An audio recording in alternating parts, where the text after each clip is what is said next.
Hello, and welcome. Whether you're listening in the quiet hours of the night or taking a slow pause during the day, this gentle journey invites you to step back into a world reshaped by time, loss, and renewal. Make yourself comfortable. Let your breath slow. Allow the weight of the present moment to soften.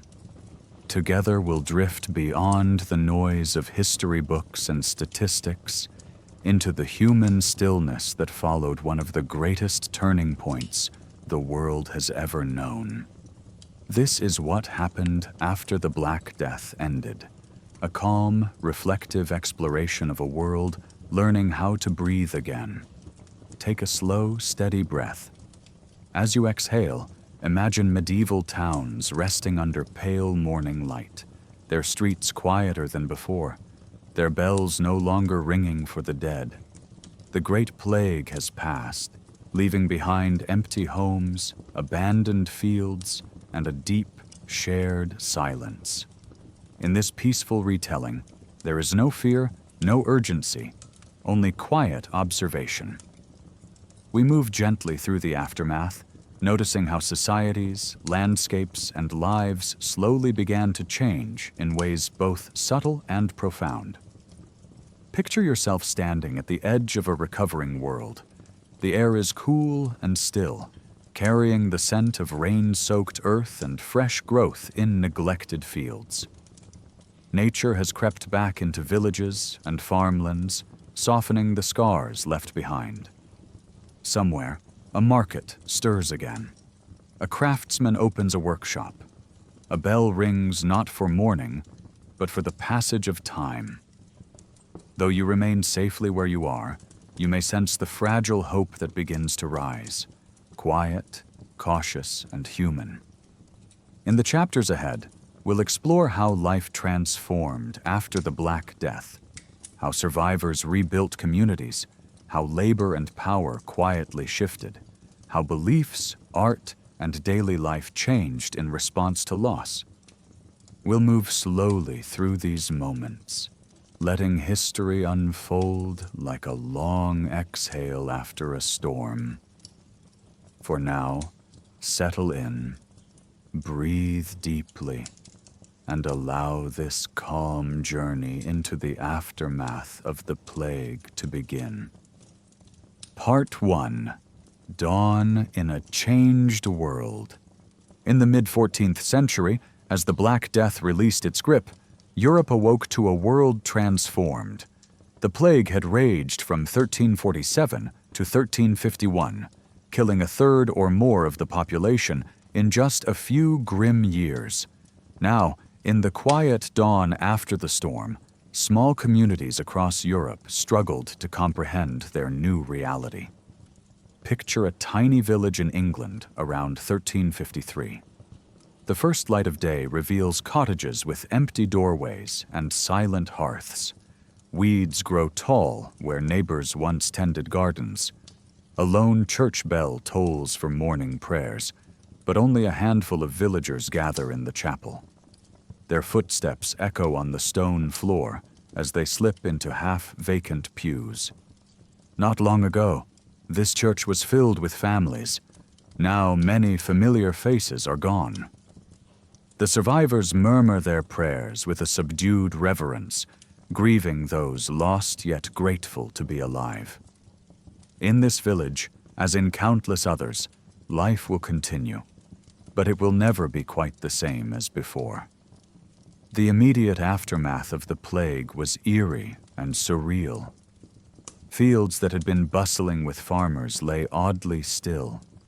In many places, the rhythm of daily life had been disrupted so severely that even basic routines stopped. During the height of the pestilence, work ceased, trade halted, and normal social customs broke down. Funerals were hurried or abandoned amid the contagion. Now that the worst had passed, people slowly tried to resume their lives. By the following spring, plows returned to the fields, and seeds were sown once more. There is a resilience in human communities, even after profound shock, routines reassert themselves. Strong local traditions and sheer necessity pushed survivors to carry on. Crops had to be planted and harvested. Bread had to be baked. Villagers who endured the plague picked up the tools of their late neighbors and got back to work. On the surface, by the next year, things in each village seemed normal. Oxen pulled plows, grain sprouted and was reaped, rent payments resumed to the Lord. Yet beneath this semblance of normalcy, nothing was truly the same. Every family had an empty chair at the table. Every field had lost some hands to tend it. And this scarcity of people, the sudden lack of laborers, would become the defining feature of the post-plague world. If one wandered the roads of Europe in the 1350s, the signs of devastation were plain to see. Entire hamlets stood deserted in some regions. In parts of England, over 3,300 villages were abandoned during the later 14th and 15th centuries. In Germany and France, too, travelers noted derelict farmsteads and overgrown fields where communities had been wiped out or survivors had fled. It was as if the land itself was taking a breath after centuries of cultivation. Forests and wild vegetation began to reclaim fields that had fed thousands. In the golden sunrise, one might see a deer cautiously grazing in a fallow plot that used to be plowed every year, or wildflowers blooming over what had been rows of wheat. Nature, indifferent to human tragedy, moved back into the void. Villages that did survive were often much smaller than before. One chronicle from an English monastery observed that more than a third of all people had died, creating such a shortage of workers that the humble turned up their noses at employment, unless offered triple wages. The few laborers left knew their value had risen. The world had suddenly, drastically changed from one of people competing for too few jobs to one of employers competing for too few people. This reversal would have profound consequences in the years ahead. Yet, in these early mornings of recovery, the changes were only gradually revealing themselves. Communities gathered to mourn and to rebuild. Survivors shared stories of loved ones lost and struggled to make sense of why some had been spared. Many believed it was the will of God that determined their fate. Others were simply numb with shock. For those left, there was an odd mixture of sorrow and opportunity. A peasant who once had barely enough land to feed his family might now find that his deceased neighbor's plots were empty and available for him to till. A widow who lost her husband might take on his trade or remarry into a better position, since so many craftsmen had died. Tragedy and chance were creating new paths in life. The social order, once seemingly rigid, had been cracked open. In this calm but fragile dawn after the plague, Europe stood at the beginning of a slow, seismic shift in society. The old world had ended with the plague's last breath. A new world was struggling to be born amid the ashes. Part 2. Village life and the new balance of land and labor. In a small rustic manor in France, a lord walks at sunrise along the edge of his fields. The air is cool and still. Normally at this hour he would see dozens of peasants bent to their tasks, plowing, weeding, tending livestock. This morning, only a handful of figures dot the broad expanse of land. The lord's estates have been in his family for generations, yet he scarcely recognizes them now. Half of the cottages on his lands are empty, their former occupants dead or gone. As the sun climbs, he meets one of his tenant farmers, a man named Jacques, who was once just one among many humble serfs. Jacques lifts his head from his work and greets the Lord, not with the old deferential bow, but with a steady gaze. In that gaze, the Lord senses something new, a quiet confidence. Just a few years ago, Jacques would have feared even looking his master in the eye. But times have changed. The Lord needs Jacques now more than Jacques needs the Lord. If Jacques doesn't like the terms of his labor, he could simply walk away to another manor, where eager lords will offer better wages or lower rents to attract scarce workers. Indeed, serfs and peasants across Europe discovered after the Black Death that they suddenly had options that their forefathers never did. The labor shortage was the most immediate economic effect of the plague. Before, there had been many mouths to feed, and not enough land. Population growth in the high Middle Ages had kept workers cheap and land expensive. Feudal lords benefited from this. Plenty of peasants meant plenty of rents paid, and fields farmed for the lord's profit. But the Black Death turned that situation upside down almost overnight. With fields untended and a much smaller agricultural labor pool remaining, peasants found they could demand better treatment. Contemporary writers from the upper classes bemoaned this disorder. An English monk, William of Dean, complained that after the plague, peasants no longer knew their place. They worked only when starving and acted as if the world owed them a living. Moralizing accounts exaggerated, calling the surviving laborers lazy or greedy. But these complaints reveal the shock felt by landowners. In truth, the villagers were simply taking advantage of the new law of supply and demand. With far fewer workers available, wages naturally rose, sharply and quickly. In England, for example, the daily wage of a reaper or plowman might increase by 30%, 50%, even 100% in the immediate post-plague years. Records show that at one manor, the lord had to pay 5 pence for harvesting work that used to cost 3 pence, a 67% jump. Another account from 1349 notes a plowman demanding 10 shillings, where before he earned 2 shillings. Such drastic hikes were not unique. All over Europe, landowners faced the same unsettling reality. To get their fields plowed and crops sown, they had to pay more and offer better conditions. For the peasants who survived, this was an unexpected silver lining to the dark cloud of the plague. After enduring unspeakable loss, they now found a world where their labor was in high demand. A common saying of the time could well have been, "The living are worth more." In many regions, serfdom, the system that bound peasants to a lord's land, started to crumble. Serfs were no longer tied to one master. If one lord mistreated them or refused to pay a decent wage, another lord would quickly hire them.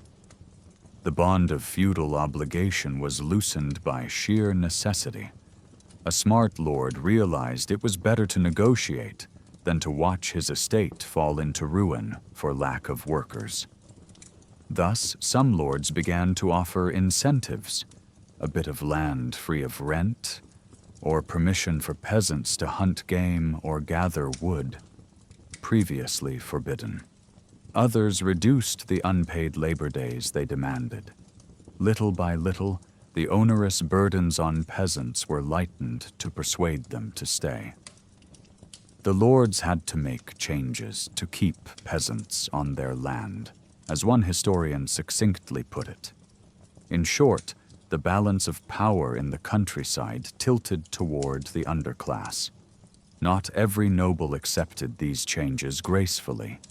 Some, like the lord of our imagined manor, tried to reassert the old order.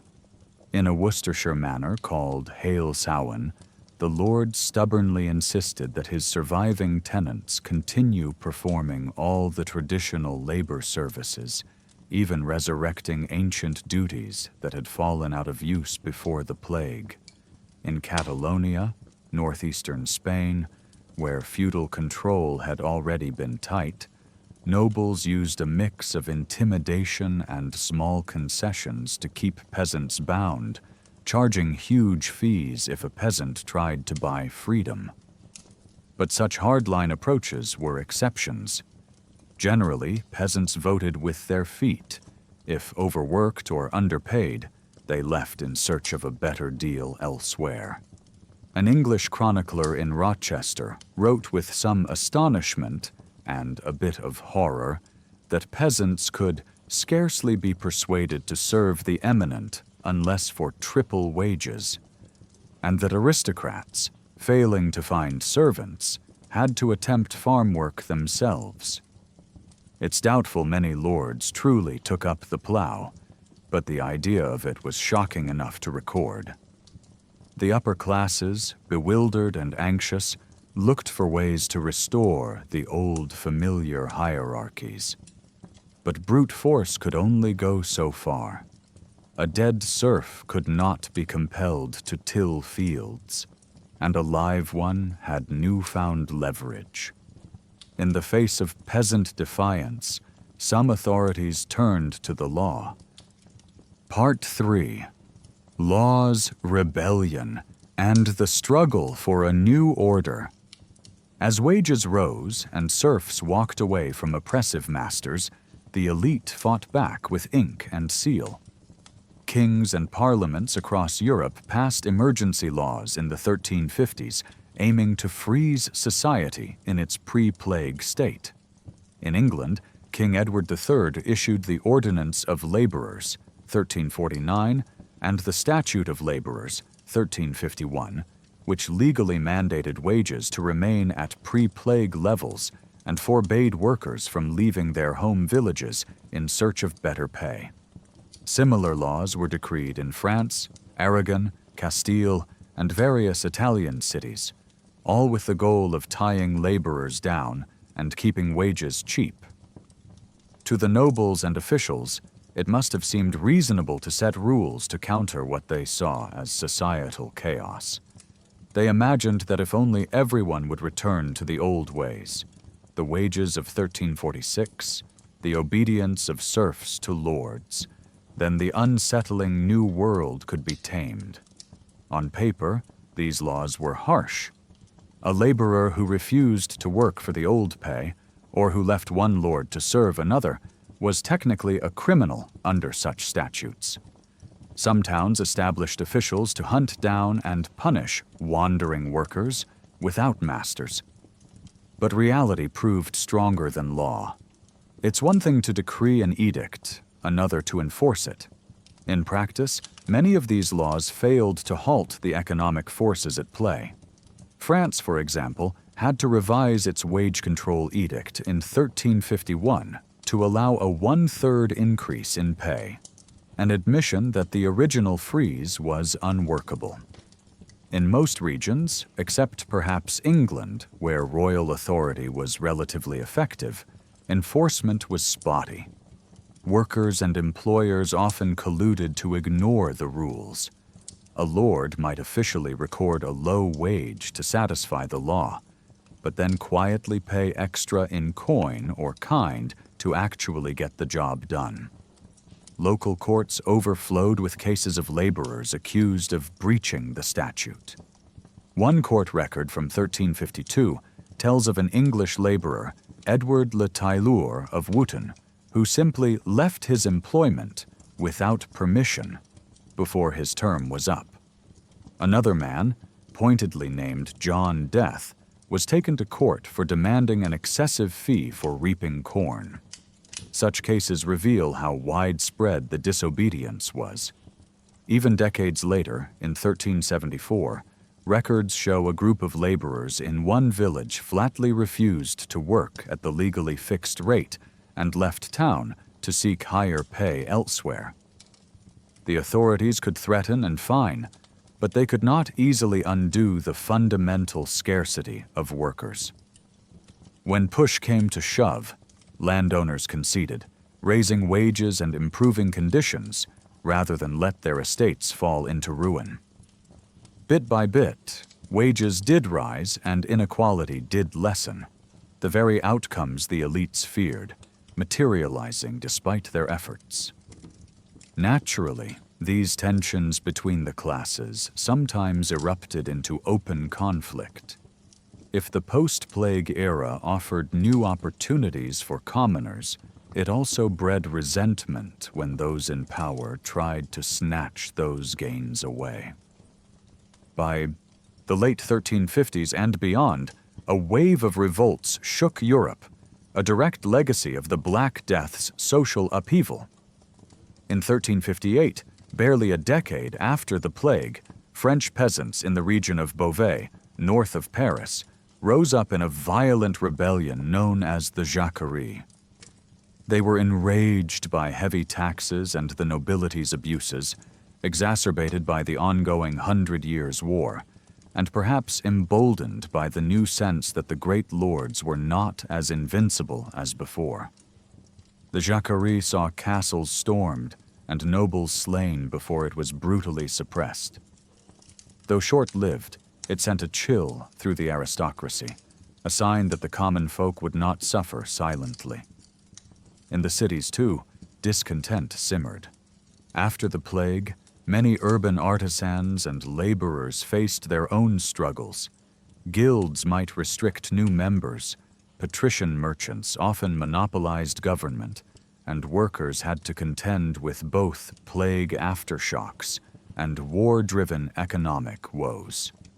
In Florence, for instance, the wool industry workers called the Ciompi were hard hit by economic turmoil in the 1370s.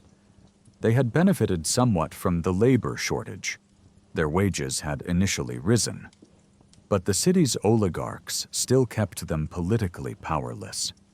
In 1378, these disenfranchised workers staged the Ciompi Revolt, seizing control of the city for a few tumultuous months.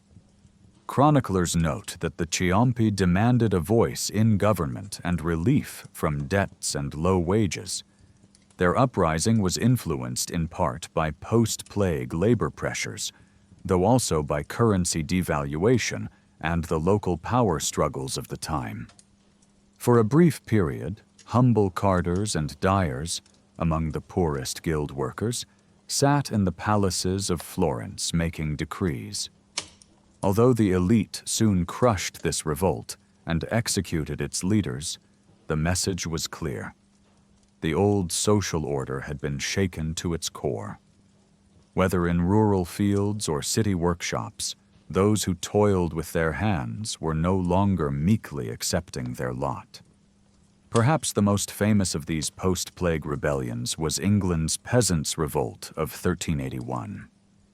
By that year, a full generation after the Black Death, the children who had grown up amid the plague's aftermath were now adults. They had watched as their parents struggled for better lives, some successes, some frustrations. The English government, still clinging to the Statute of Laborers and now imposing harsh poll taxes to fund its wars, became a target of popular fury. In the early summer of 1381, tens of thousands of common people from the countryside of Kent and Essex marched on London, led by figures like Wat Tyler and inspired by preachers like John Ball. One can imagine the scene on Blackheath Common, where they gathered, a sea of determined faces, yeoman farmers, blacksmiths, tanners, even poor priests, all fed up with being squeezed by taxes and restraints despite the new realities of their world. When Adam delved and Eve span, who was then the gentleman? John Ball famously asked, questioning why social distinctions existed at all if all people shared common ancestors. This egalitarian cry resonated in a society where the hierarchy had been ordained for centuries. Now, after the plague, such questioning became thinkable. The rebels entered London, sacked the Grand Savoy Palace of the king's uncle, and demanded the abolition of serfdom and feudal service. For a moment, it seemed as if the mighty walls between lord and peasant might truly fall. King Richard II, only a boy of 14 at the time, met with the rebels and, under duress, agreed to their demands, including freedom for all serfs. It was an astounding concession, but tragically, it was short-lived. Once the rebel crowds dispersed, the king's forces regrouped and reneged on the promises. Wat Tyler was killed in a confrontation, and the rebellion was violently put down. The peasants' revolt failed in its immediate aims, but its legacy was profound. Over the next decades, serfdom in England continued to decline and largely vanished by the 15th century, not as a direct result of the revolt, but as part of the inexorable shift set in motion by the Black Death. The ruling class learned that there were limits to how much the clock could be turned back. While they did reassert control after rebellions, the wise among them adjusted to the new social contract. Some historians have pointed out that the Black Death irretrievably changed the social and economic structure of Europe. In the end, the feudal system, based on rigid labor services and subservience, was mortally weakened. By around 1500, manorialism was effectively dead in Western and Central Europe. Many nobles had stopped direct management of their estates, preferring to lease land to tenants for fixed rents rather than try to force peasants to labor unwillingly. A typical lord by the 15th century often became a landlord in the modern sense, living off rent incomes, while peasants farmed their own leased plots with much greater independence. It was a far cry from the days before the plague, when the Lord's word was law in the fields and peasants were tied by duty. The path to this outcome was anything but smooth. It was paved with courtroom disputes, new laws, strikes, and at times violent uprisings. But the ultimate trajectory was clear. The Black Death had shifted the foundations of society, and the edifice of feudalism would never fully recover. Part 4. A Golden Age for the Survivors. By the late 14th century, an observant traveler might notice that ordinary people, peasants, craftsmen, and laborers, were living a bit better than their forebears had. In village after village, the standard of living for the common folk was on the rise. This was one of the paradoxical consequences of the Great Plague. Those who survived often found themselves with more resources at their disposal. Imagine visiting an English village in the year 1400, about half a century after the Black Death. You might see a farmer's wife proudly laying out a pork roast for supper, something her grandmother could rarely afford. You might see a young peasant man walking by in a tunic dyed a brighter color and trimmed with a bit of fur, imitating fashions once reserved for wealthier folk. Children play in the street looking well-fed, and the cottages, while still simple, seem a little larger or better maintained than the tumble-down huts of earlier days. There is an air of modest prosperity that would have been uncommon in the early 1300s. What led to this improvement? Several factors came into play, all linked to the demographic upheaval. First, with so many people gone, there was more land per person. A peasant family that once struggled to eke out a living on a few meager acres might now cultivate twice that area, since additional plots lay unclaimed or were available cheap. More land meant the chance to grow more food or raise more animals. And indeed, across Europe, the diets of common people improved. Grain had long been the staple of poor households in the form of bread or porridge, with meat a rare treat. But after the plague, there is evidence that meat consumption rose substantially among the lower classes. With fewer mouths to feed, there was less pressure to plant every scrap of land with grain. Some fields were converted to pasture for sheep and cattle, which required less labor and provided dairy and meat. An English chronicler noted that even the humble began to eat better and dress above their station, alarming the elites who promptly passed sumptuary laws to try to curb the apparel of commoners. These laws, which dictated, for example, that peasants could not wear certain furs or silk, were a clear sign that social distinctions were blurring as the lower ranks gained wealth and imitated their betters. The fact that Parliament bothered to legislate clothing shows how real the phenomenon was. You wouldn't need a law to stop beggars from wearing velvet, unless some of them actually could afford velvet. Another outcome of depopulation was that rent prices fell and wages, in many industries, outpaced prices. Although there was an initial inflation spike during the plague years, when trade broke down and goods were scarce, in the longer run, the abundance of land and drop in demand kept prices of foodstuffs down. Wheat, for instance, sometimes cost less in 1375 than it did in 1340. Meanwhile, workers were earning more coin. By the last quarter of the 14th century, a diligent peasant or artisan could save a surplus or spend on small luxuries in a way previously impossible. Contemporary observers marveled, some approvingly, some disapprovingly, that the common people were enjoying a kind of golden age in the decades after the plague. The economic historian David Herlihy famously dubbed the post-Black Death era a golden age of the laborer. In England, the most successful peasants transitioned into a class known as yeomen, essentially prosperous small farmers who owned or rented sufficient land and were largely independent. Similar patterns occurred in France and parts of Italy. Ambitious former serfs bought holdings or took long leases and became more like free farmers.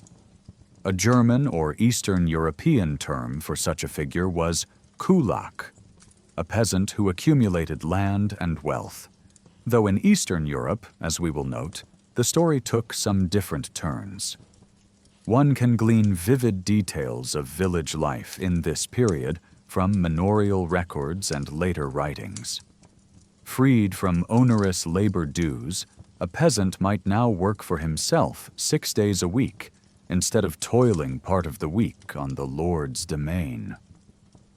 The extra time and energy could go into improving his own plot, planting a fruit orchard, raising a few more pigs, or brewing ale to sell at the market. The peasant's home might get a bit sturdier, perhaps replacing a thatched roof with tiles or adding a second room. Inventories from peasants' wills in the 15th century show more household goods than before. A feather bed here, a brass pot there, small indicators of rising comfort. Diet, as mentioned, shifted. Coarse bread was still the staff of life, but it could be supplemented more often with cheese, eggs, and meat, and washed down with better ale or wine. The English writer John Gower, around 1370, noted that country folk had grown used to wholesome meats and were not so easily satisfied with the poor fare of earlier times. Lordly commentators, meanwhile, sneered that peasants were getting uppity. They worked only until they had enough to live on, and then took leisure. A satirical song from the late 1300s has a lazy plowman saying, "I'll drive my team no more this week. I've earned enough. I'll take a rest." Whether this was common or just elite caricature, it attests to the newfound bargaining power among laborers. The countryside itself changed in appearance due to the Black Death. As mentioned earlier, less productive lands, especially those marginal plots that were only cultivated when people were plentiful, were abandoned. Medieval Europe had, in some places, reached the limits of available farmland by 1300, even plowing into thin soils on hillsides. After the plague, those marginal lands often went out of use. Forests regrew in many areas, so much so that modern scientists have detected a small dip in atmospheric carbon dioxide in the late 1300s, likely due to the reforestation that followed the Black Death. Villages often contracted in size. Houses on the edges might be left to collapse, with the remaining population clustering in the center. In parts of Germany, as much as 1/3 to 2/3 of all villages simply vanished in the century after the plague. People either died or moved to larger towns, leaving only ruins behind. In France, isolated farms were forsaken, as survivors preferred the safety and community of villages. This means a traveler in, say, 1450 would see more stretches of wilderness or empty fields between settlements than a traveler in 1300 did. The landscape was more mottled with fallow land and returning woods. Noble estates adapted by reducing the area under cultivation to match the labor available. For instance, on one Suffolk estate in England, the average sown acreage dropped by more than half between the 1330s and the 1360s. Lords chose the best lands to keep in use and let the rest go. In place of wide fields of grain, lords explored new ventures. Many discovered that pastoral activities, like raising sheep, were more viable now. Sheep flocks needed fewer workers than growing wheat, and wool was in high demand for Europe's thriving textile industry. Thus, English lords converted many former wheat fields into sheep pastures. One pithy saying from the era was that sheep ate men, referring to the trend of enclosure and pasturing that followed the loss of population. Livestock farming grew on the continent as well.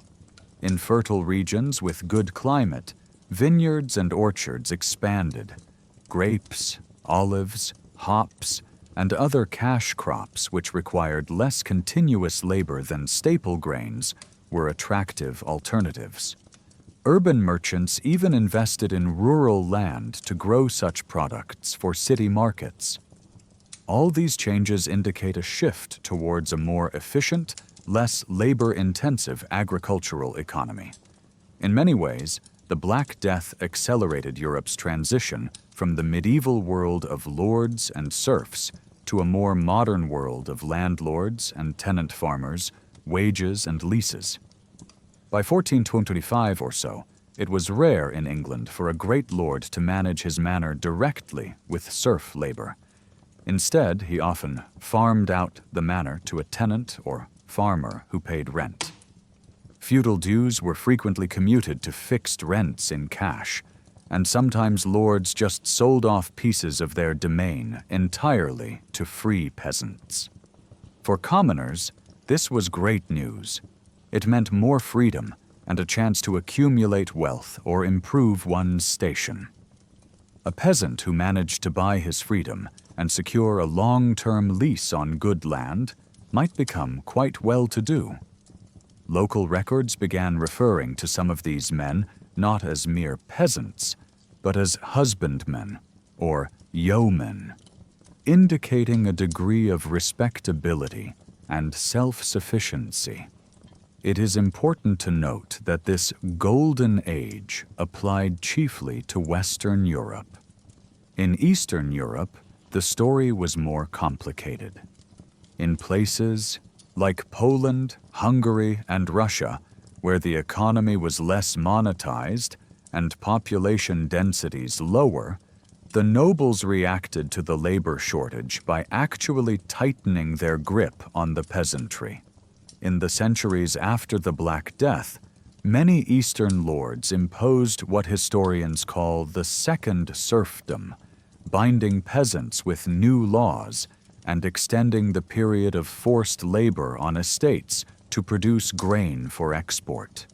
The relative weakness of central monarchs there and the abundance of land, making it harder for peasants to escape to a frontier, contributed to this divergence. Thus, while serfdom waned in Western Europe, it persisted or even intensified in the East. For the purposes of our story, however, we focus on the West, where the plague's aftermath broadly improved the lot of the lower classes and eroded feudal institutions. By around 1400, a chronicler looking back might conclude that the Black Death, for all its horror, had cleared the way for a more prosperous and dynamic society for those who remained. An Italian writer, contemplating the changes, remarked on how much land and wealth had fallen into the hands of those of modest birth, and how the pride of old aristocratic families had been humbled by fate. Of course, not every survivor thrived. Poverty and hardship did not vanish, and new challenges would arise, including recurring bouts of plague. But overall, the distribution of wealth was a bit less top-heavy than before. Wages had risen, rents had fallen, and peasants enjoyed a higher standard of living. With more disposable income, common people could afford better food and even a few luxuries, fueling demand for goods and stimulating trade. In these subtle ways, the stage was being set for the economic expansion of later centuries. To be sure, the elites did not simply fade away. They adapted. Many nobles who struggled to maintain their old lifestyles did something interesting. They doubled down on conspicuous consumption to distinguish themselves. We see in the later 14th century an explosion of extravagant fashions among the aristocracy. Richly dyed fabrics, fur-lined robes, fantastical hats and sleeves. Partly as a response to the fact that wealth was a little less concentrated. If a mere merchant's wife or a well-off farmer's daughter could now afford a decent velvet gown, the countess would ensure hers was embroidered with gold and trailed 6 feet behind her. The chronicles talk of pointed shoes so long they had to be tied up to the knee and outrageous headdresses, all to maintain social distance through style.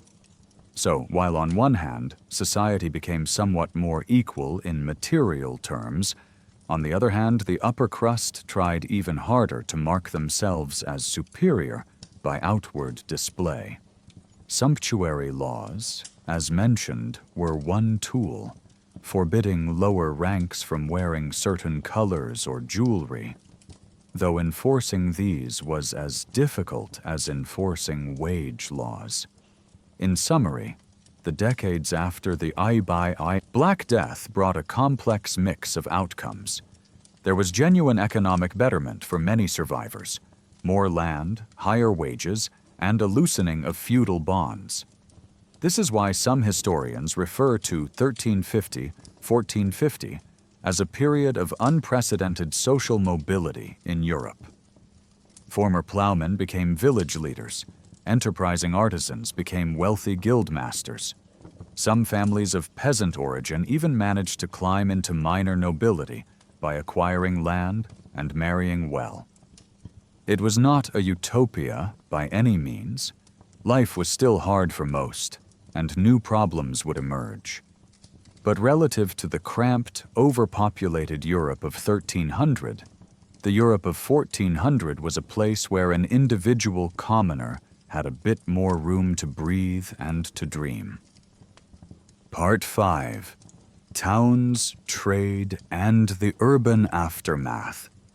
The transformations after the Black Death were not confined to the countryside. Cities and towns experienced their own upheavals and recoveries. In the immediate wake of the plague, many cities were scenes of desolation. Streets that once bustled with merchants and apprentices became eerily quiet. In Florence, for example, so many had died, perhaps 50% of the population, that entire neighborhoods were abandoned in 1348. Boccaccio, who lived through that plague in Florence, noted how shops were shuttered and craftsmen idle as the sickness raged. But as the epidemic waned, urban life too resumed, albeit slowly and changed. Consider a city like London in the 1350s. The heart of medieval London, around Cheapside Market and St. Paul's Cathedral, had witnessed carts piled with bodies during the worst months of 1349. Now those same streets see merchants coming back to ply their wares. The markets reopen, the sounds of haggling and the smell of fresh bread return. However, the city's population is much reduced. Where perhaps 80,000 people lived within the walls before, maybe half that number remain. Many houses stand empty. Some are taken over by squatters or promptly sold off at low prices. New opportunities arise for those who survived. A tanner might expand into his deceased neighbor's workshop. A butcher might find less competition and more demand for meat as diets improve. In guilds, the professional associations that controlled trades, membership rules sometimes had to be relaxed to fill the ranks. If a guild lost many masters to the plague, they might admit new members more readily, or allow a journeyman to become a master sooner than the old regulations allowed. Thus, younger or less well-connected artisans suddenly found openings for advancement.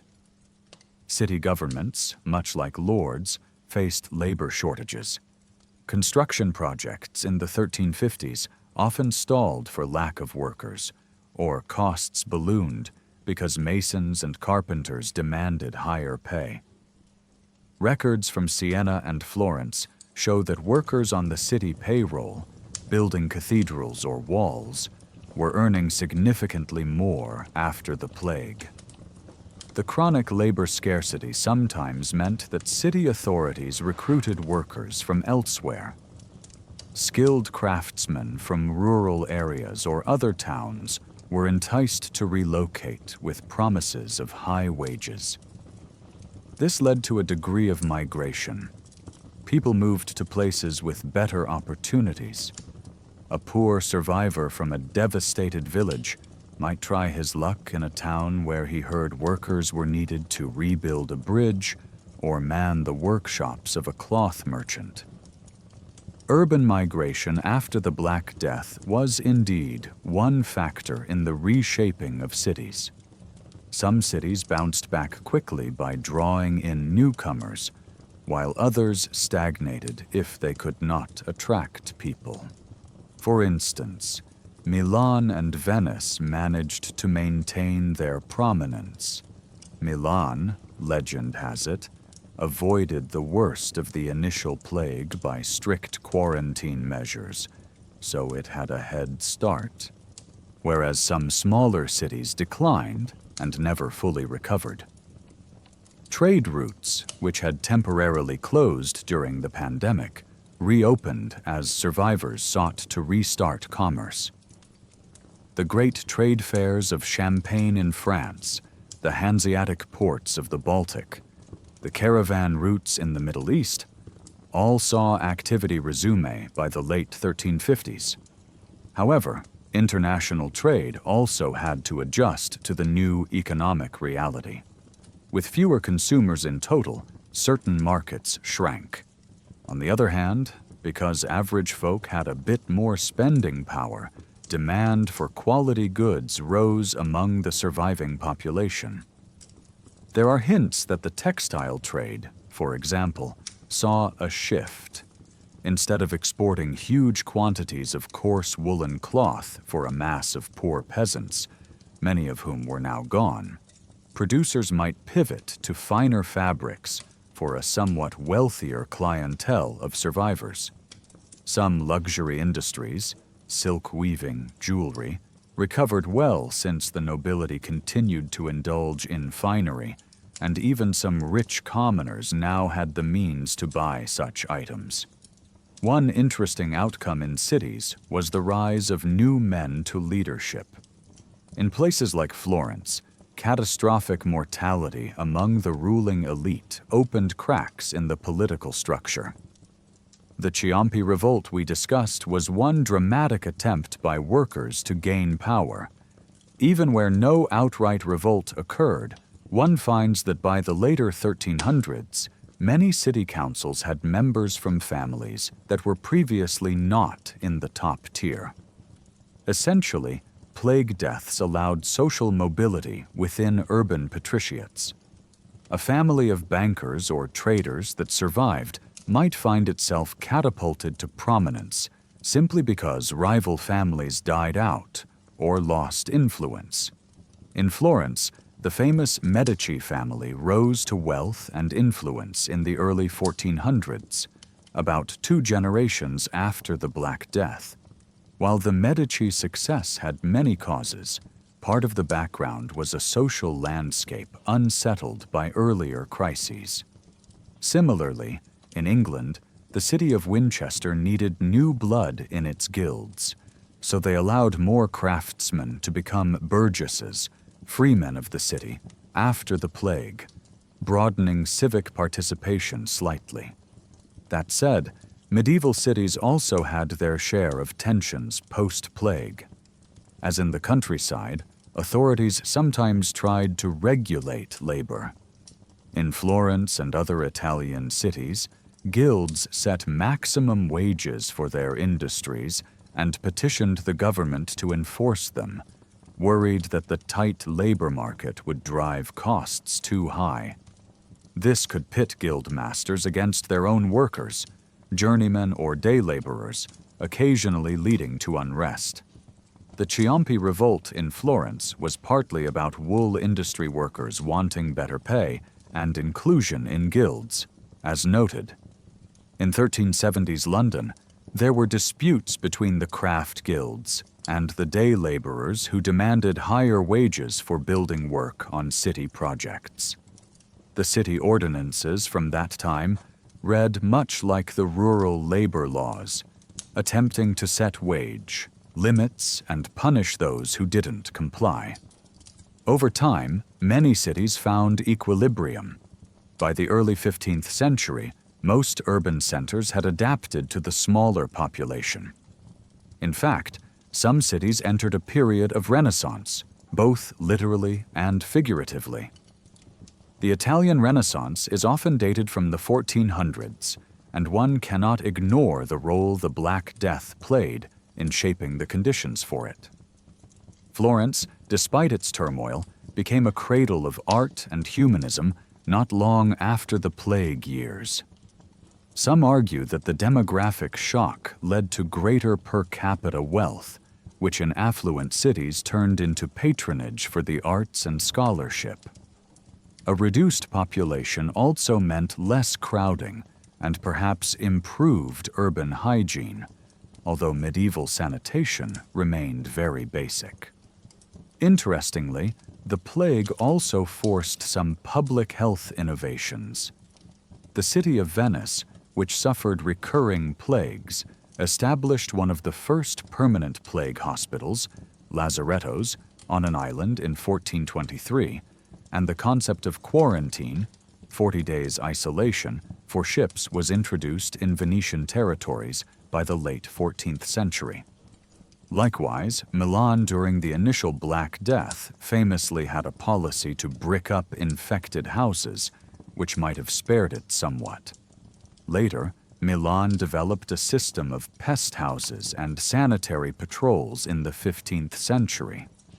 These measures were rudimentary by modern standards, but they marked a shift.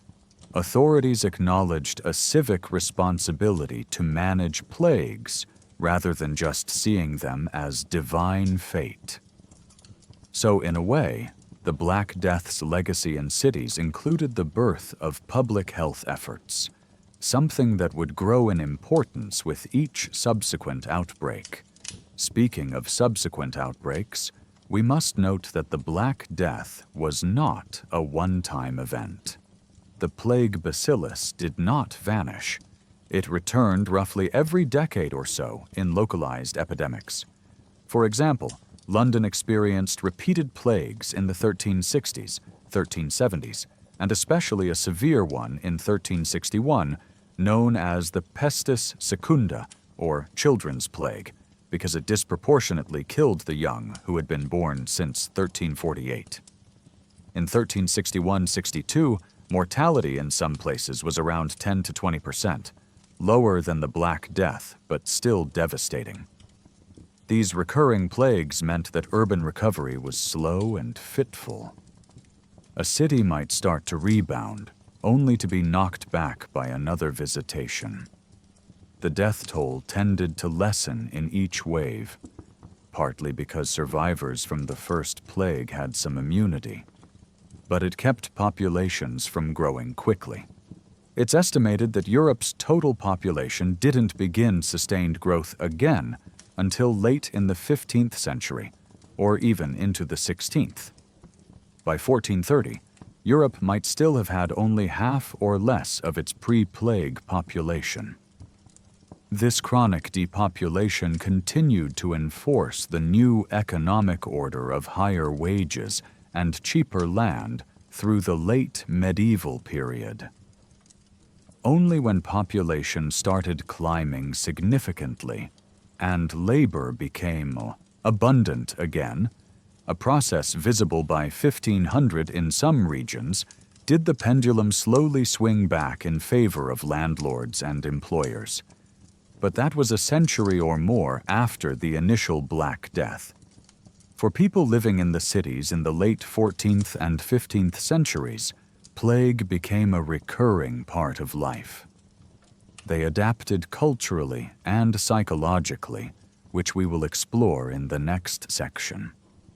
In terms of daily life, many who could afford to would flee the cities whenever a new outbreak was rumored, heading to the countryside, as Boccaccio's characters do in The Decameron.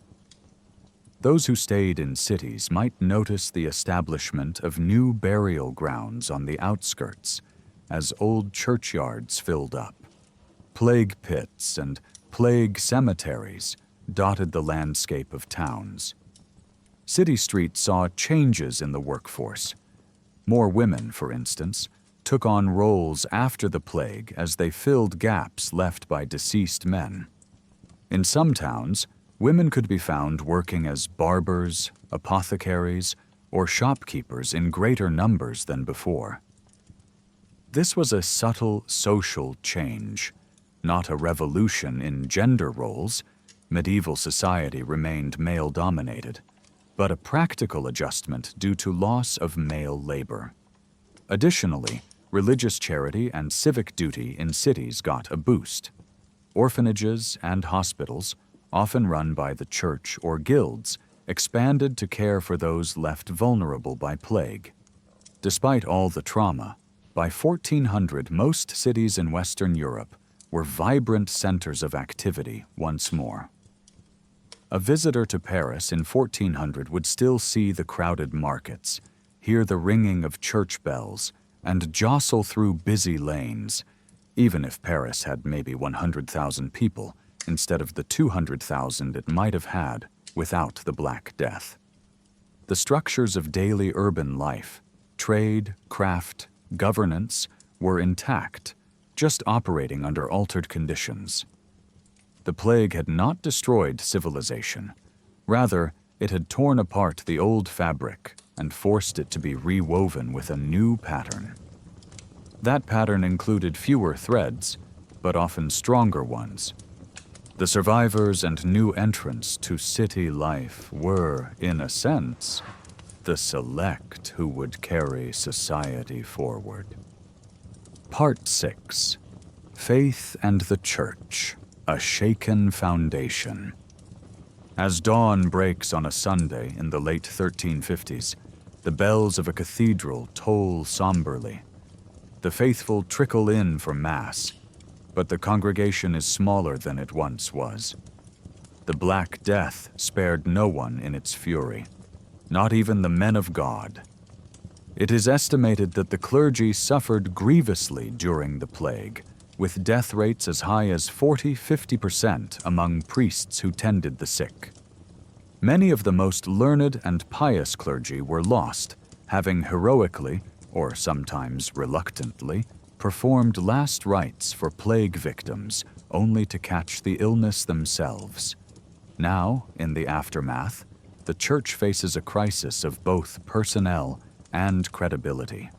In our imagined cathedral, the priest celebrating Mass might be a young man ordained only a year or two ago, rushed into service to replace an older priest who died in 1349.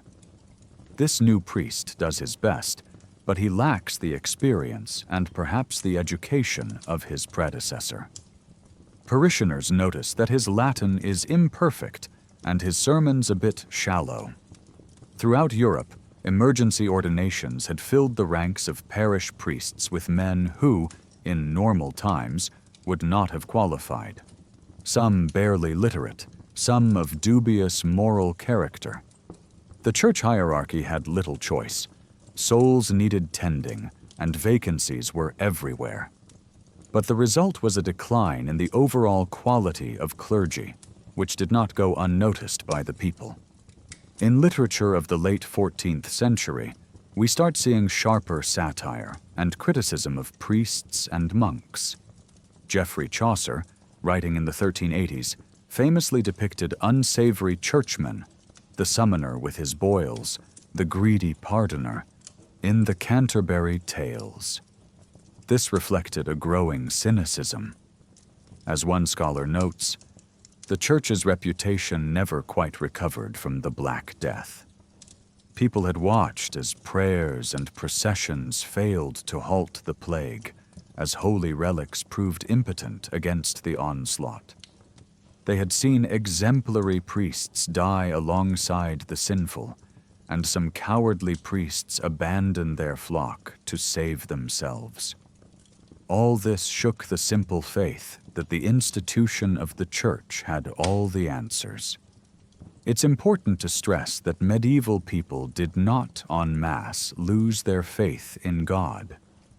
But many did begin to question the earthly institution of the Church and its representatives. If God's wrath had descended, was it perhaps a judgment on a corrupt church? Some thought so. Even before the plague, there were voices calling for reform, like the movements of the flagellants, who, during the plague, took to the streets whipping themselves to atone for sins when they felt the church was not doing enough penance. After the plague, calls for personal devotion and spirituality outside the strict control of the clergy grew louder.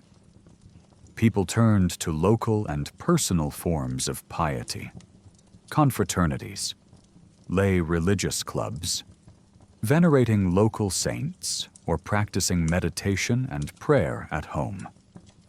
This trend is sometimes called the rise of the devotio moderna, modern devotion, a movement in the 14th–15th centuries emphasizing personal inner faith and morality. It partly arose because the Church's universal authority had been dented by the failure to prevent or explain the plague. The Church also had to contend with a practical fallout.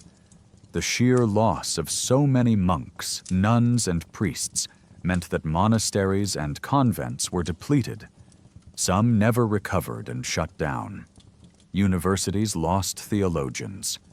New recruits to holy orders often came from a broader background, less aristocratic, less educated, shifting the character of religious communities. Lollardy in England, led by John Wycliffe in the later 14th century, challenged church practices and pushed for vernacular scripture. It gained some traction, perhaps, because the populace was more open to critique of the church's failings. Similarly, in Bohemia, Jan Hus's reformist preaching in the early 15th century resonated in a society still grappling with questions raised since the plague years. It's not that the Black Death directly caused these reform movements, but it contributed to an environment of doubt and the desire for a more authentic faith. Yet, amid the doubt, many also experienced a renewal of piety, just in different forms. Some survivors felt deeply grateful to God for their deliverance and showed it by sponsoring chapels, altars, or charitable works. We see a surge in the founding of chantries, endowments to pay priests to say masses for the dead, to speed their souls through purgatory. If anything, the plague made death a central preoccupation, and ensuring one's salvation became even more urgent. Wealthy individuals, in their wills, left money to the church or to the poor, hoping to appease divine judgment. So, while institutional confidence in the church eroded, personal religiosity remained strong, or even intensified for many. It was just less mediated by trust in clergy and more driven by individual conscience and emotion. To illustrate this, imagine a scene in 1360. A small group of townsfolk gather in the evening not in a church, but in a private home. They light candles before a painted icon of the Virgin Mary. Together they sing a hymn softly. This is a meeting of a lay confraternity, a brotherhood of common people dedicated to mutual aid and prayer. Such groups multiplied after the plague, allowing lay people to pursue acts of devotion and charity together, somewhat independently of the formal church structure. They might pool funds to help members in need, or to sponsor a mass for a deceased member's soul. It was a grassroots response, faith adapting to new social realities. The higher church authorities, bishops, the Pope, were not blind to all this. They took steps both spiritual and administrative in the aftermath. Pope Clement VI, residing in Avignon during the Black Death, had been so overwhelmed by the deaths that he granted special indulgences, forgiveness of sins, to all who died of plague, because many died without last rites. After the plague, the papacy continued to grant indulgences liberally, arguably to shore up faith and also to raise funds. There was an element of opportunism. The church's financial needs led to selling indulgences and other practices that would eventually provoke critics like Martin Luther, but that's centuries later. More immediately, the church tried to address the clergy shortage by lowering requirements for ordination, which, as mentioned, solved quantity but hurt quality. Monastic orders recruited new members actively. The mendicant orders, Franciscans, Dominicans, had been hit hard. They worked to rebuild, and in some cases became more prominent in pastoral care, since parish clergy were stretched thin. Interestingly, even though the church's prestige took a hit, religious art and literature flourished in themes of mortality and redemption. People still sought spiritual comfort. Writers like the anonymous author of the Ars Moriendi, The Art of Dying, an early 15th century text, gave guidance on how to die well in Christian faith, a sign that plague and its recurring presence made the art of dying a practical concern for all. The text basically advised people on facing death with confession, avoidance of despair, etc. Meanwhile, Chaucer's Canterbury Tales, late 14th century, while poking fun at corrupt churchmen, also shows a society still deeply Christian. The tales are a pilgrim's journey to a holy site, after all. It's just a more worldly Christianity, with an awareness of the fallibility of human clergy. We should note the impact on the papacy and church politics as well. The papacy itself, during the mid-14th century, was in Avignon, not Rome. And in 1378 it fell into the Great Schism, with 2, eventually 3, rival popes claiming authority. This schism, 1378 to 1417, had many causes, but it unfolded in a post-Black Death context, where the Church's unity and authority were already a bit dented. The spectacle of multiple popes excommunicating each other further tarnished the Church's image. The schism was resolved by the Council of Constance in 1417, but by then the idea that the Church needed reform was widespread. We can trace a line from the disillusionment after the plague to the calls for reform that echoed in that council and later ones. Despite these turmoils, it must be emphasized that medieval Europeans remained, for the most part, devoutly Christian. On a personal level, many found solace in belief that the plague, however horrid, was part of God's plan or a test or punishment to be endured. The trauma might even strengthen a person's faith in providence or in the hope of heaven beyond this vale of tears. The Church as a community, priests and laity together, did mend itself in time. By the 15th century's end, new currents of piety, like the aforementioned Devotio Moderna, as exemplified by the Imitation of Christ by Thomas à Kempis, were reinvigorating spiritual life. And ironically, the lowered respect for clergy manifested in humorous ways too. People felt freer to joke about priests, to speak critically, a tiny seed of a more questioning attitude that, centuries later, would help fuel the Protestant Reformation. But that's long after the period we're focusing on.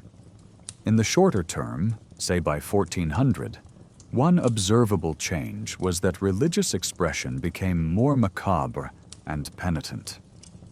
Art and literature embraced the reality of death.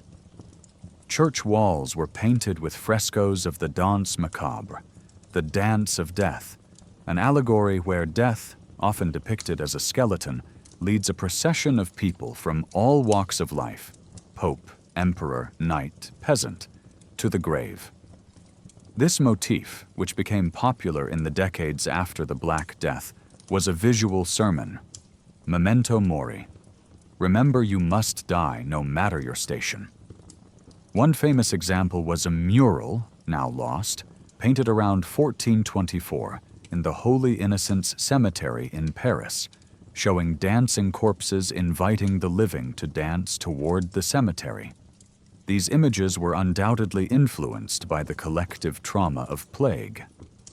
Even in churches, where previously art might show saints and biblical scenes, now you might find a painting of a decomposing corpse or a skeletal death figure. The underlying message could be sober or even hopeful. Since death is inevitable and can come at any time, as the plague taught, one should live piously and be prepared spiritually. Indeed, some tombs of the late 14th-15th century feature the transiform, sculptures of the deceased not in idealized form, but as rotting cadavers. This was a stark departure from earlier tombs that showed knights in armor or ladies in their finery. It reflected an almost obsessive acknowledgement of death's presence. Yet even these grim images served a devotional purpose. They encouraged viewers to not take life for granted, and to focus on their souls.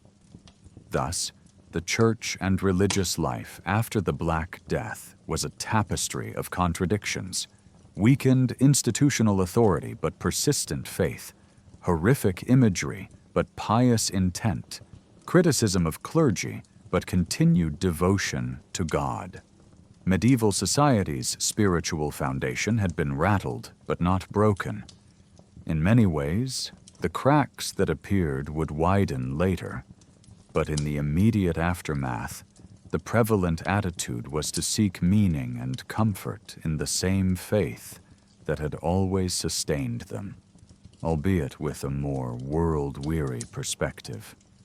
A survivor of the plague might have thought, "We are all in God's hands, princes and peasants alike, and death comes to us all. I will pray for mercy, but I will also keep a bit of skepticism about those who claim to speak for God." That nuanced outlook was one of the Black Death's gifts to the medieval mind. Part 7. Art, Culture, and the Shadow of Mortality.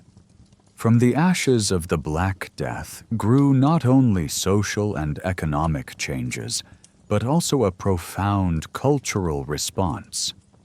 The generation that lived through the Great Plague, and their children who grew up in its shadow, were deeply marked by the experience.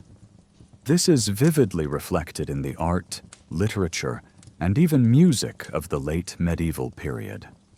While we've already touched on the macabre religious art, the secular cultural sphere too absorbed the lessons of the plague: an acute awareness of life's fragility, a preoccupation with death, but also a zest for life's pleasures in the here and now.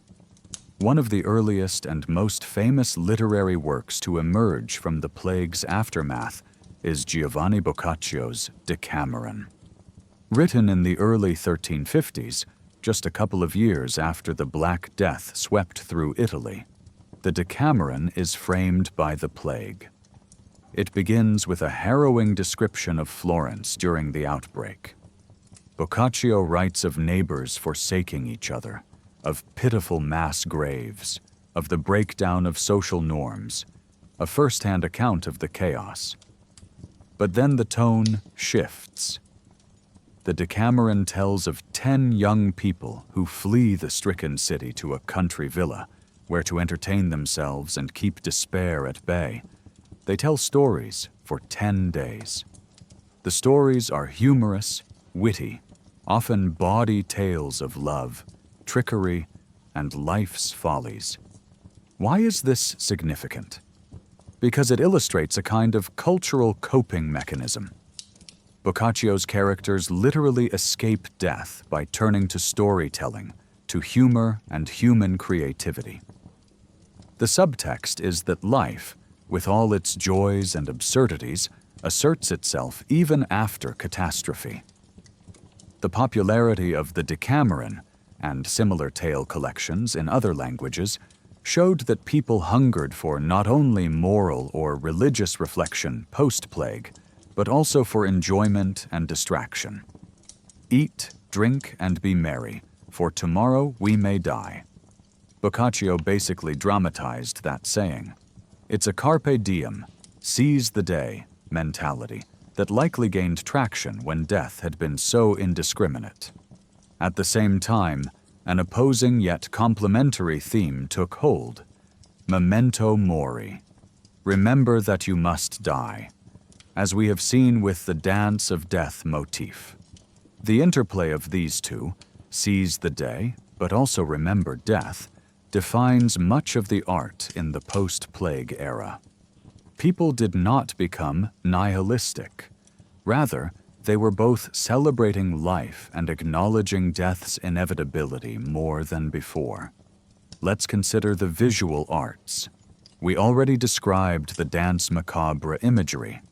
We have one such example from later in the 15th century. Michael Wohlgemuth's woodcut The Dance of Death, 1493, from the Nuremberg Chronicle. It shows personified death, a grinning skeleton with a spear, leading a parade of people, an emperor, a pope, a knight, a maiden, a child, all moving towards their grave. This woodcut and many like it were direct descendants of the cultural trauma of the Black Death. They served as a popular reminder in churches, in printed books, and in plays that death comes for everyone.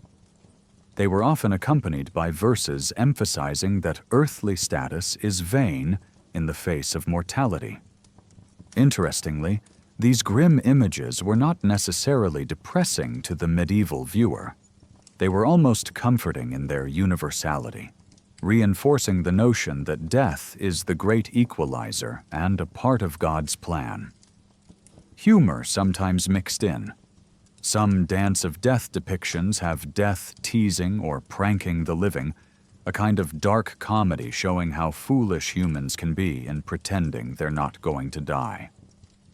Illustration. Late medieval art often depicted the danse macabre, Dance of Death, where death leads people of all ranks in a final dance.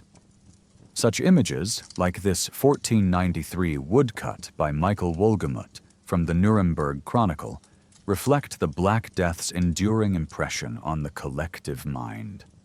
Beyond the Dance of Death, other artistic themes blossomed. The triumph of death became a subject in painting, for example, a famous fresco in Palermo, Sicily, from the 1440s shows death on a skeletal horse slaying people in a garden. In funerary art, as mentioned, the cadaver tomb became common, showing the person not in life, but as a decayed corpse on their sarcophagus. This was partly to encourage viewers to pray for the soul of the deceased, but it also resonates with a culture steeped in the reality of sudden death. Literature aside from Boccaccio also took turns reflecting the era. Petrarch, the great Italian poet, lived through the plague and lost his beloved Laura to it, as he believed. His later letters and poems speak of the emptiness left by friends gone and a disillusionment with the worldly pomp. He wrote to a friend that, "I go gazing oft on the crosses and stones of the dead, and I say to myself, here lie the many wise and beautiful, when living they hoped for another fate."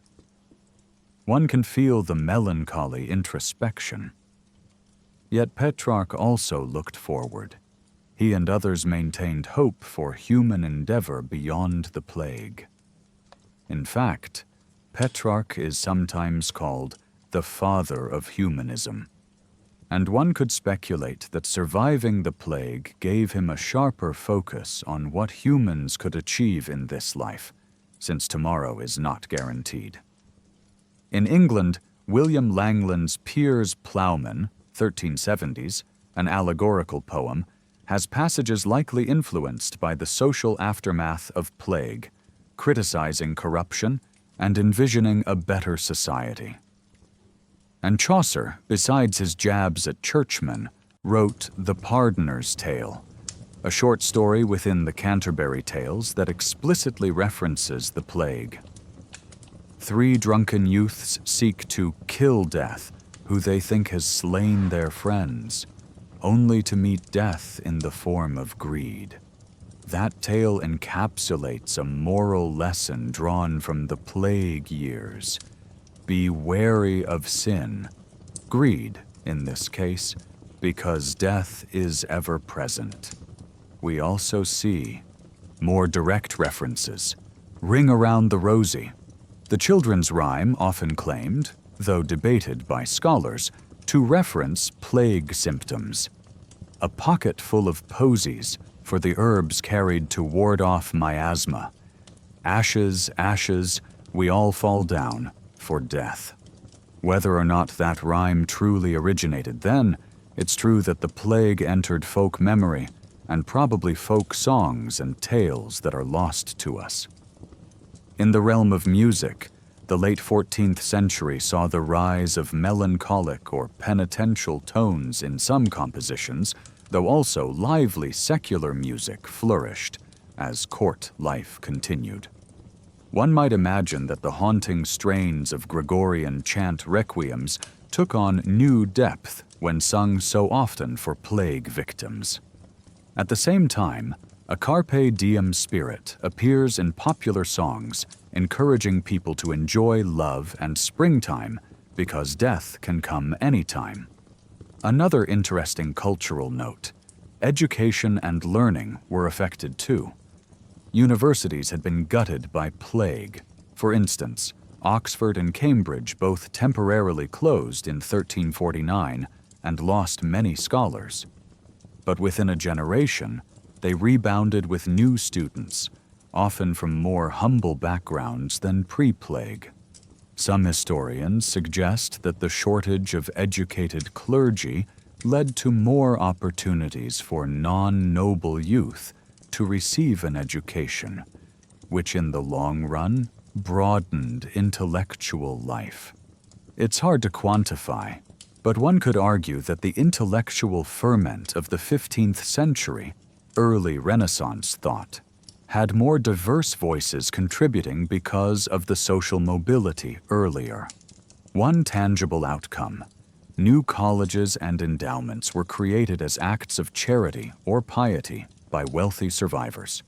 For example, in England, Bishop William of Wykeham, reflecting perhaps on the need for well-trained clergy after the plague, founded New College, Oxford in 1379 and Winchester College, a school, in 1382 to educate boys for the church. These institutions were partially a response to the manpower and quality crisis in the church and have lasted to today. Similarly, King Richard II founded charter houses, Carthusian monasteries, to pray for the dead of the plague, including one in London, Charterhouse, which later became a school. We should also touch on how people commemorated the Black Death itself in memory. Interestingly, not many chronicles dwell on it for long. Perhaps it was too painful or too common an occurrence in hindsight. But they did leave some vivid descriptions and statistics. Local memory might have been preserved in folklore. This field was where we buried the plague dead. Or in annual observances, though none became official widespread holidays or anything. The trauma was absorbed into the general fabric of medieval life, which had many hardships. Finally, there is the subtle psychological change in worldview. With death so apparent, some people became more fatalistic or focused on fate's whims. Others embraced hedonism, the logic being, since life can be cut short, indulge while you can. Sumptuary court cases in the later 1300s sometimes mention extravagant feasts or drunken behavior by people who before might have been more restrained. It is plausible that a certain devil-may-care attitude infected part of the populace. On the flip side, some took the opposite route, extreme asceticism or extreme piety, like those who joined rigorous monastic movements or the flagellant processions, though the church outlawed the latter eventually. The mid-14th century was an age of extremes in that sense. Either eat, drink, and be merry or repent, for the end is nigh. Or intriguingly, often both sentiments coexisted in the same society, creating a rich tapestry of cultural expression.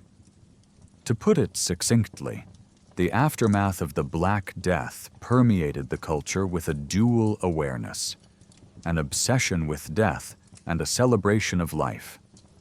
This is a legacy that can still be sensed.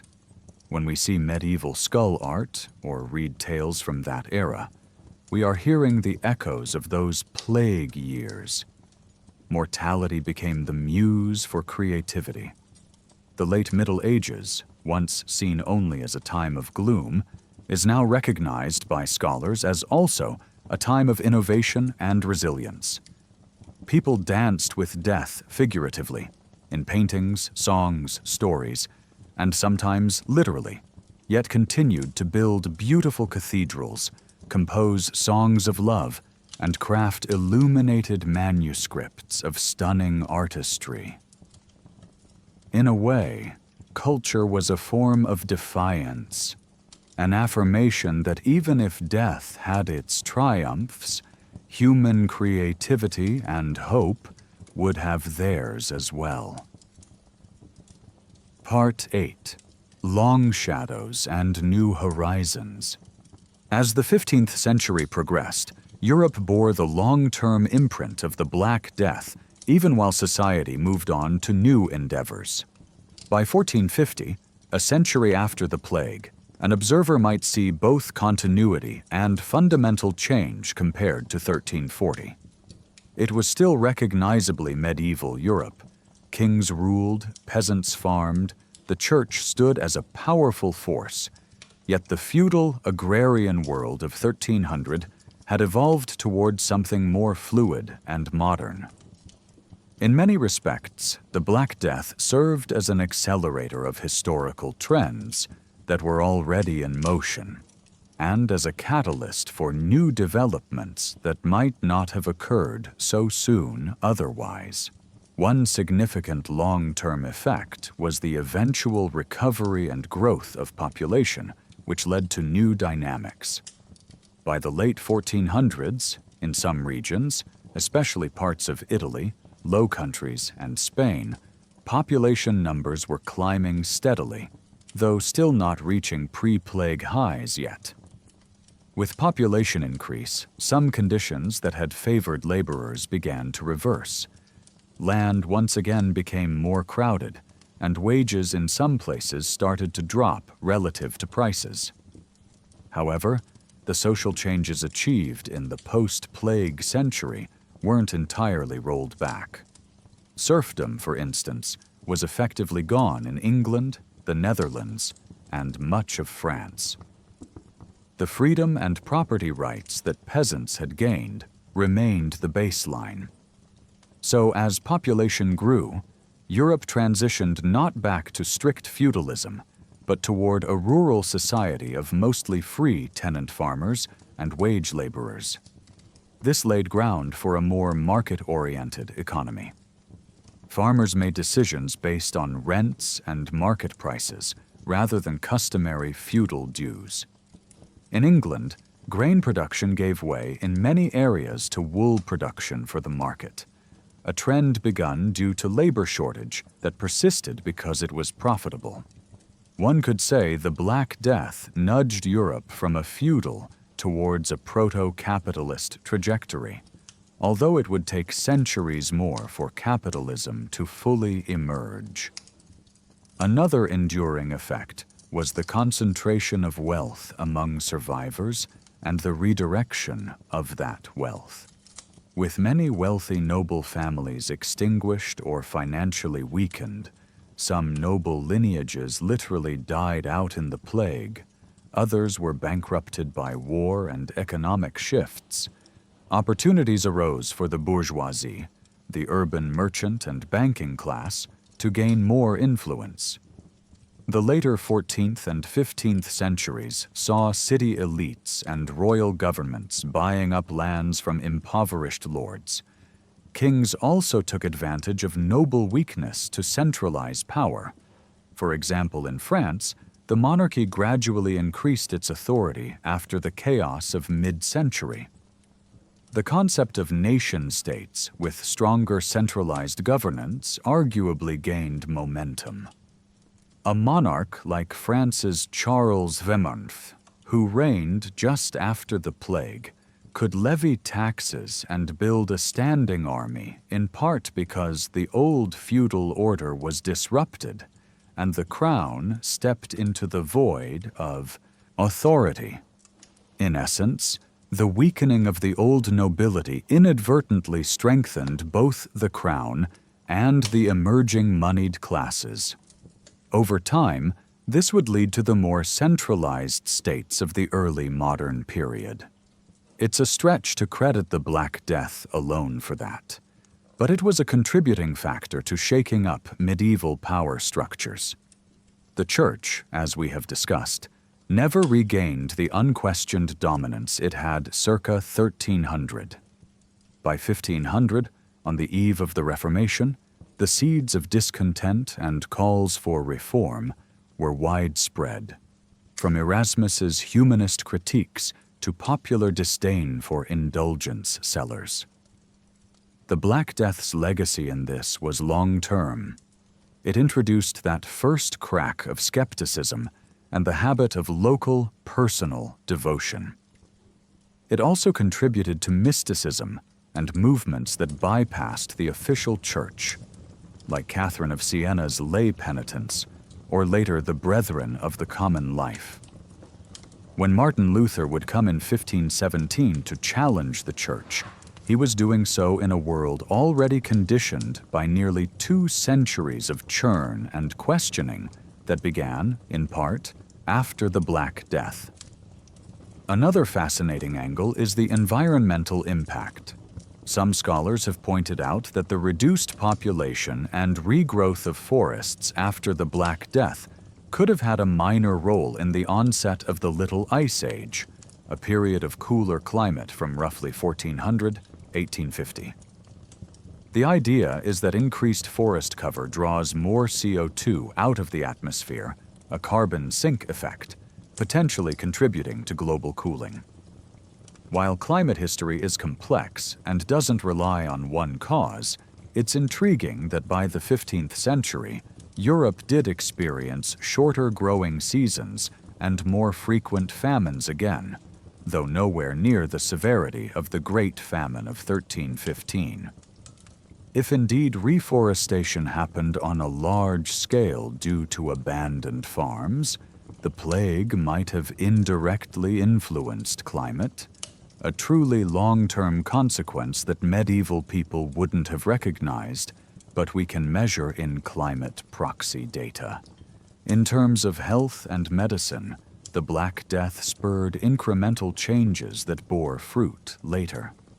Physicians at the time couldn't cure plague, but the repeated outbreaks forced municipalities to experiment with public health policies: isolation, quarantine, cleaning streets. Over time, Italian city-states developed boards of health and permanent plague hospitals, and by the 16th to 17th centuries, these practices became quite sophisticated, relatively speaking. The foundation for that was laid in the late 1300s when cities like Ragusa, Dubrovnik, in 1377 instituted a 40-day quarantine for arriving ships, the origin of the word quarantine, from quaranta, 40. Venice followed with a quarantine island. So one can say the Black Death started the long process of secular authorities taking responsibility for public health, a departure from the earlier view that disease was purely God's will or individual fate. On the scientific front, the plague didn't immediately revolutionize medicine. Medieval medicine largely failed during the Black Death and remained mired in Galenic theories for a while. But it did prompt some new writing and thinking. For instance, Guy de Chauliac, the Pope's physician in Avignon who survived the plague, wrote an account and updated surgical knowledge. Over the next century, universities slowly began to integrate more direct observation and even some dissection, though that trend was more influenced by Renaissance humanism. It's arguable that confronting such a medical failure eventually encouraged some to question ancient authorities and look for new approaches, aligning with the Renaissance spirit of inquiry. Culturally, the plague's imprint lasted in art for centuries. Even during the Renaissance, Hans Holbein's famous Dance of Death, woodcuts, 1520s, and the many Baroque-era triumph of death paintings kept that tradition alive. The vanitas art genre 17th century still life paintings with skulls and hourglasses reminding of mortality, also harks back to the lessons first driven home by the Black Death. Every time plague returned, and it did recurrently up to the 17th century, with the last great European plagues in the 1660s, people revisited those medieval modes of coping: prayer, flight, art, and adaptation. By 1500, Europe was on the cusp of huge changes: the Renaissance in full swing, the age of exploration sending Columbus across the ocean, new innovations like the printing press, invented mid-15th century, spreading knowledge, and soon the Reformation to shake Christianity. The Black Death was not responsible for all that. History is multi-causal, but it is striking to think how the world of 1300 was so different from that of 1500, and the plague stands roughly in the middle as a great divider. Some historians describe the Black Death as the death knell of the High Middle Ages and the beginning of the Late Middle Ages, which then bleeds into the early modern period. Certainly, it symbolically ended an era of growth and inaugurated one of reflection and rebirth. Consider population one last time. It took Western Europe roughly until the early 16th century to regain the population levels of 1300, in some regions not until mid-16th. That's 150 to 200 years of demographic recovery, a huge span. In the meantime, because population was low, land was abundant, and that arguably enabled Europe to later support new ventures like planting colonies overseas. Emigrants leaving Europe in 1500 tours, 1600s, often came from places that had regrown population to the point of crowding again. It's poetic in a sense. The Black Death ended with population collapse, and the Columbian Exchange, after 1492, began a new era that ironically included Europeans bringing Old World diseases to the Americas, with similarly devastating effect for indigenous peoples. The lessons learned, or not learned, from the Black Death about disease and society would be faced anew in different contexts. But focusing back on Europe, by the late 15th century, the children of Black Death survivors were living in a society with freer social structures, greater emphasis on individual merit in commerce or crafts, and a lingering collective memory of what had happened. Grandparents would tell their grandchildren stories of the Great Pestilence. Some might still have a pieced-together understanding: we angered God, or bad air came, or perhaps we may never know why. A few may have connected that rats and fleas had something to do with it, though the germ theory was centuries away. Nonetheless, they did know it could happen again, and indeed it did periodically. This made late medieval people perhaps more psychologically adaptable and resilient. They knew fortune's wheel could turn swiftly. In literature, this is reflected in the popularity of the Wheel of Fortune metaphor, that one day you're up, next day you're down, so hold on to virtue because worldly things are fickle. The Black Death was the ultimate spin of fortune's wheel for that era. As we conclude this far-reaching journey from the immediate aftermath into the long-term outcomes, it's clear the Black Death's end was really a beginning. The beginning of a new age. If one were to sum up what happened after the Black Death ended, one could say Europe was profoundly scarred, yet in some ways rejuvenated. Out of immense loss came a redistribution of wealth and a questioning of old certainties. Feudal bonds loosened, opening space for social mobility and early capitalist behaviors. The authority of old institutions, nobility, church, was challenged, paving the way for future reforms and centralization of states.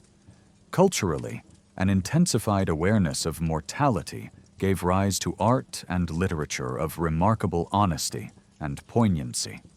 And fundamentally, people carried on, plowing fields, trading goods, raising children, with a newfound perspective shaped by the shadow of the plague. Standing in 1500, one might look back and shudder at the Black Death, yet also recognize that without that crucible, the Europe of the Renaissance, dynamic, inventive, questioning, might not have been forged so soon. The survivors and their descendants bore the torch of civilization through that dark tunnel and emerged into a changed world. They proved that even after the darkest night, morning comes, changed, yes, but carrying forward the memory and lessons of what had passed. And so Europe stepped into its next chapter, the Black Death forever remembered as a horrific catastrophe, but also as a turning point that in many ways reset the course of history. Each generation thereafter, knowingly or not, lived in a world shaped by those fateful years. A world where the echoes of that plague could be heard in a peasant's freedom, a laborer's higher wage, a poet's verse about death, and the very rhythm of life that valued both the sacred and the earthly with greater fervor than before.